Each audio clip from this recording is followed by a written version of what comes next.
अब बात कर लेते हैं गाजा की। गाजा में इजराइल का अटैक जारी है। बड़ी खबर के साथ शुरुआत कर रहे हैं। इजरायली सेना ने गाजा में तबाही मचाई है।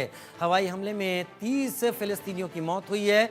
हमास के टेररिस्ट पर भी करारा हमला इजराइल ने किया है। ये तस्वीरें आप देख रहे हैं गाजा में इजराइल के हमले की, जहां पर हमास के लड़ाके छुपे हुए हैं। इजराइल ने हमले रोकने की एक ही शर्त रखी है, उसके बंधकों को हमास जल्द से जल्द रिलीज करे। लेकिन हमास बंधकों को छोड़ने के लिए राजी नहीं है। लिहाजा इजराइल लगातार हवाई हमले हमास के सेंटर, हमास के शेल्टर पर कर रहा है और इसमें बेगुनाह फिलिस्तीनी भी मारे जा रहे हैं।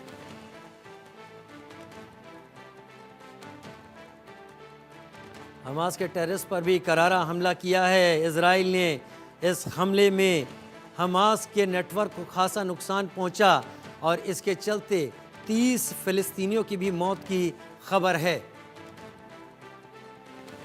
राफा में बर्बादी, गाजा से भी बड़ी तबाही। गाजा में हुआ हमला, इजरायली सेना ने गाजा में तबाही मचाई।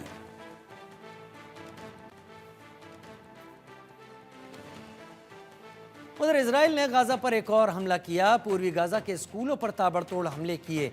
पूर्वी गाजा शहर में 2 स्कूलों पर हुए हमले, जिसमें महिलाओं और बच्चों समेत 13 के मारे जाने की खबर है। नागरिक सुरक्षा एजेंसी के प्रवक्ता का बयान सामने आया है।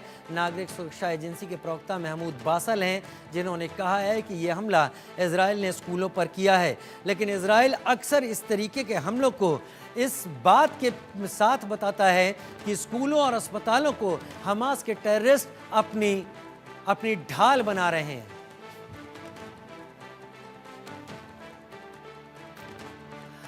तो हम लगातार बता रहे हैं इजराइल ने गाजा पर हमला किया, लेकिन गाजा तबाह हो रहा है। गाजा तबाह हो रहा है क्योंकि इजराइल का अटैक लगातार जारी है। जो हम आपको दिखा रहे हैं इस वक्त गाजा की तबाही में, इजराइल अब चुन चुनकर उन जगहों को निशाना बना रहा है जहां पर वो ये मानता और जानता है कि यहां पर हमास के टेररिस्ट छुपे हुए हैं या यहां से वो इजराइल के खिलाफ तैयारी कर रहे हैं। 14 महीने से ये जंग जारी है और इजराइल ने करीब अपने लगातार किए गए हमलों में अब तक 45,000 से ज्यादा की मौत हो चुकी है, जिसमें हमास का भी एक बड़ा कैडर शामिल है। 1,10,000 लोग इसमें घायल हुए बताए जा रहे हैं। जो बहुत सारे लोग अपनी जगहों से शिफ्ट कर गए हैं। घायलों में महिलाएं और बच्चे भी बताए जा रहे हैं और उसकी वजह इजराइल का ये कहना है कि इसकी वजह सिर्फ इतनी है कि हमास के टेररिस्ट ने इजराइल गाजा की आम आबादी को अपनी ढाल बनाया है। गाजा की कुल आबादी 23 लाख, आबादी में से करीब 2% लोगों के मारे जाने की उम्मीद जताई जा रही है। इन हमलों में गाजा की आबादी में 4% लोग कुल घायल बताए जा रहे हैं और इजराइल इन सब को दरकिनार करते हुए अपना हमला इसलिए यहां पर कर रहा है कि हमास इस बात के लिए अब तक तैयार नहीं हुआ है कि वो बंधकों को छोड़ दे। इजराइल ने साफ किया है कि सब कुछ खत्म हो सकता है अगर बंधक छोड़ दिए जाएं। मेजर जनरल अनुज माथुर डिफेंस एक्सपर्ट के तौर पर मेरे साथ जुड़ रहे हैं। अरविंद सिंह तेजावत मेरे साथ विदेश मामलों के जानकार के तौर पर इस वक्त जुड़ रहे हैं। सबसे पहले मेजर जनरल अनुज माथुर, आपका रुख करते हुए, 14 महीने से जंग जारी है। इजराइल ने कई ऑफर भी दिए, आप हमारे किडनैप जितने लोग हैं उनको आप छोड़िए, इस चीज को खत्म किया जा सकता है। हमास अड़ा हुआ है कि वो नहीं छोड़ेगा। शायद उसे लगता है कि अब उसकी आखिरी जान बचाने का ये जो कैप्टिव्स हैं यही एक बड़ा सहारा है और इस आड़ में अब इजराइल और हमले कर रहा है। जिम्मेदारी पहली किस पर आयद होती है अनुज माथुर साहब इस जंग में? देखिए राजीव, बिल्कुल इसमें बहुत अच्छा प्रश्न है, लेकिन इसका एकमात्र सही उत्तर यह है कि जिम्मेवारी बाकायदा सिर्फ और सिर्फ हमास की है। आप देखेंगे कि किस प्रकार से उन्होंने 7 अक्टूबर को गत वर्ष इजराइल के ऊपर हमला किया और किस अमानवीय तरीके से उन्होंने उस हमले को अंजाम दिया और 1,500 लोग वहां पर खत्म कर दिए गए और वहां पर से वो होस्टेजेस बना करके ले गए। तो कौन इसका जिम्मेवार है, इसमें कोई संदेह नहीं है। लेकिन अब ये युद्ध किस परिस्थिति में आके पहुंच गया है, उसकी जिम्मेवारी हमें पिन पॉइंट करने की आवश्यकता है। राजीव, देखिए क्या होता है कि अब गाजा को, फलस्तीनियों को समझने की आवश्यकता है। मैं फलस्तीनी बोल रहा हूं, हमास नहीं बोल रहा हूं।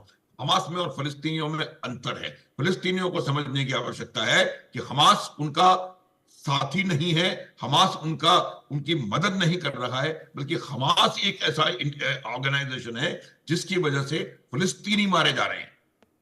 फिलिस्तीनी, तो ये बात हमें समझने की बहुत जरूरत है। अब आप देखेंगे कुछ दिन पहले आप क्या इशारा खबर थी, करना चाहते हैं मेजर जनरल माथुर? क्या फिलिस्तीनी जो पॉपुलेशन वहां अभी भी है वो क्या हमास को अभी भी सपोर्ट कर रही है?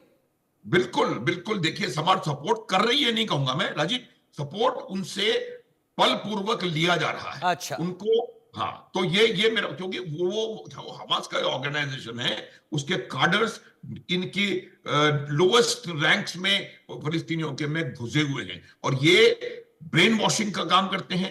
अब आप देखेंगे जिस प्रकार से वहां पर डेवस्टेशन हुआ है, गाजा जो है आज की तारीख में अब खंडहर में तब्दील हो चुका है।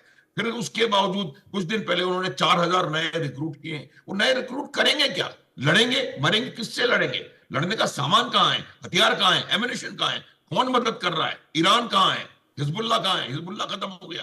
तो मेरा यह मानना है कि इनको यह समझने की आवश्यकता है कि आज की तारीख में फलस्तीन के हित में सबसे बेहतर निर्णय क्या हो सकता है, उसमें किसी ना किसी प्रकार से आप नेगोशिएटिंग टेबल पर आए, इस डेवस्टेशन को और ज्यादा बढ़ने से रोकें। और जो इजराइल की मांग है, मुझे नहीं लगता कि वो मांग नाजायज है। वो मांग बिल्कुल साफ है कि हम्म। आप तमाम होस्टेजेस को रिहा करिए और उसके बाद बातचीत करें। आप तो एकदम मेरे सही को ये कह रहे हैं, लगता आप है, एकदम सही कह रहे हैं। 7 अक्टूबर 2023 के बाद जिस बुरी तरीके से वो तस्वीरें देखकर दिल दहल जाता